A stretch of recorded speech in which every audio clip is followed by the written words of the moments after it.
Hello and welcome guys, divine tarot 888। जिस topic पे हम रीडिंग कर रहे हैं उसका टॉपिक है should you give them second chance और नॉट। आपको इस पर्सन को सेकंड चांस देना चाहिए या नहीं। पार्ट 1 अपलोड हो चुका है, पार्ट 2 से हम इसको कनेक्ट कर रहे हैं।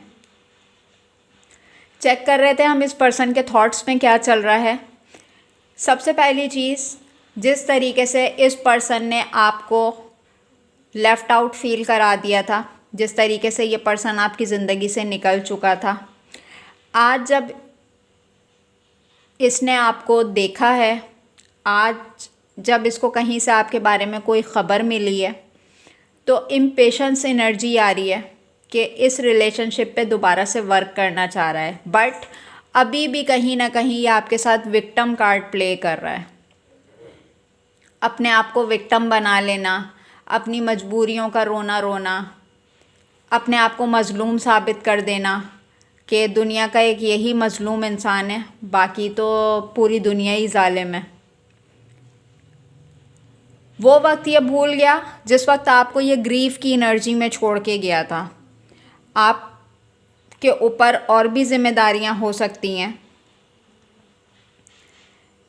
इस ग्रीफ के कार्ड को अगर आप गौर से देखें कि एक फ़ीमेल फिगर जिसके हाथ में, जिसके कंधों पे जिम्मेदारियों का बोझ और आँख में आंसू, जिसने अकेले तन्हा दुनिया का मुकाबला किया, अपनी ज़िम्मेदारियां उठाईं, जो ज़िम्मेदारियां आई थिंक आपके हिस्से की नहीं भी थीं, वो भी आपने बेयर करी। बट आपकी एनर्जीज़ देखते हुए, तमाम चीज़ें देखते हुए, जिस तरीके से लोगों ने आपके हक़ में दुआएं की, जिस तरीके से आपकी लाइफ में ग्रोथ आई, उन चीज़ों को देख के ये पर्सन बहुत हैरान है कि कहीं ना कहीं इसको एक हिम्मत, एक हौसला भी मिला है आपको देख के कि चीज़ें अभी रुकी नहीं हैं, चीज़ें अभी ख़त्म नहीं हुई मी, लाइफ को नए सिरे से स्टार्ट करने में अभी भी कुछ नहीं गया। बट आपकी अगर मैं एनर्जीज़ देखती हूँ तो आप मुझे इस वक्त कंफ्यूज माइंड में नज़र आ रहे हैं कि आपको इस रिलेशनशिप को और मौका देना चाहिए या नहीं देना चाहिए, क्योंकि आपका कहीं ना कहीं बिलीफ सिस्टम डगमगा रहा है। क्या आपको इस रिलेशनशिप को एक चांस और देना चाहिए? Ace of air, inspiration, communication, adjustment, renewal, reflection, self elevations and rebirth. The emperor, organization, leadership, structure.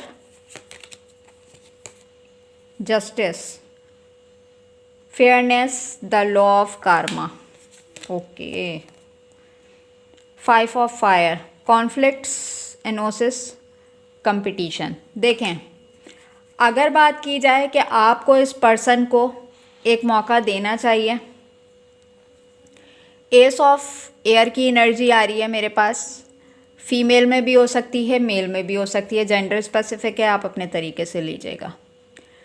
अगर आप सोच रहे हैं कि इस रिलेशनशिप को एक चांस और दिया जाए तो इट्स अ बिग नो। क्यों?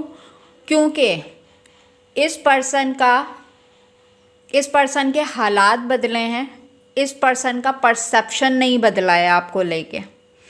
आज भी इसकी ईगो अपने लेवल पे है और जहाँ ये देखेगा कि आपने इसको एक मौका दे दिया है, आपने इसको अपनी लाइफ में एंट्री दे दी है, ये दोबारा से आपके साथ वही डिसेप्शन करेगा जो डिसेप्शन ये पहले आपके साथ करके गया था और जहाँ से आपने इस पर्सन से वॉक अवे किया था। अगर आप अपने आप को जस्टिस देना चाहते हैं या अपने आप को जस्टिस देना चाहती हैं तो इस पर्सन को एक और मौका देने की ज़रूरत नहीं है,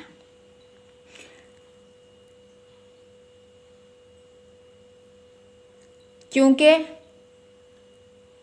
जिस एनर्जी से आप बाहर निकल के आ चुके हैं उस एनर्जी में दोबारा जाने की ज़रूरत नहीं है। अगर किसी ने,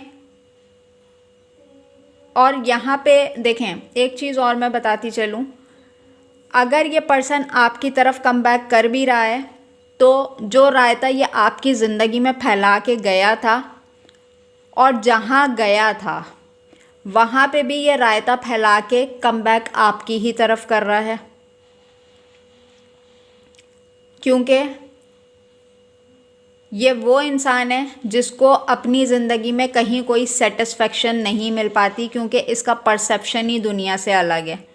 जब इंसान अपने आप को सिर्फ मज़लूम ही ज़ाहिर करता रहेगा, अपने अंदर उसको कोई कमी कोई ख़राबी नज़र नहीं आएगी, तो उसकी नज़र में दुनिया ही बुरी है।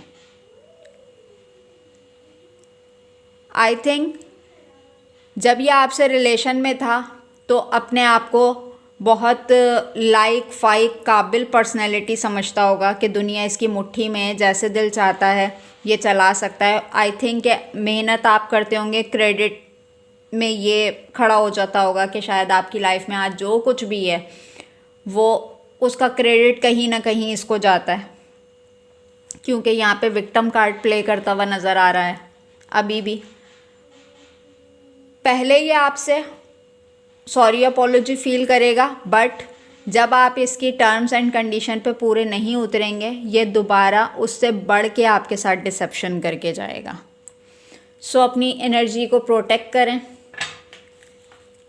न्यू डेक से चेक करूँगी कि 2 हार्ट्स मीटअप में क्या एनर्जीज़ आ रही हैं। 2 हार्ट्स मीटअप में लव ऑरेकल से क्या एनर्जीज़ आ रही हैं। लव, करंट सिचुएशन में तो लव नज़र आ रहा है। Openness, be open to accept divine guidance in your relationship. देखें डिवाइन की तरफ से जो गाइडेंस आपको दी जा रही है, अब आप एक खुली किताब की तरह हो गए, ठीक है। हर चीज़, जो चीज़ छुपी हुई भी थी वो भी आपके सामने आ गई है, जिसे कहते हैं आँखों का पूरे तरीके से खुल जाना। 1111 का कार्ड है, यूनियन का कार्ड है। ये पर्सन लिटरली आपसे यूनियन करना चाह रहा है, क्योंकि इनलाइटमेंट का कार्ड यहाँ पे बता रहा है कि इसको ट्रस्ट है कि आप इस रिलेशनशिप पे एफर्ट्स करना नहीं छोड़ेंगे।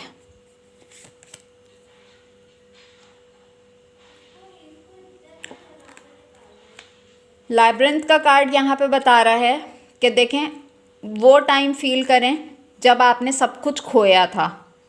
हर चीज़ दोबारा नहीं मिलती है। आप उस एक पाथवे पे निकल चुके हैं जहाँ पे आपकी लाइफ में ग्रोथ आना शुरू हो गई है। मोमेंट का कार्ड है, वो मोमेंट याद करता हुआ नज़र आ रहा है जो वक्त आई थिंक आप लोगों ने साथ गुजारा। एक टच एलिमेंट फील करता हुआ महसूस, टच एलिमेंट फील कर रहा है। और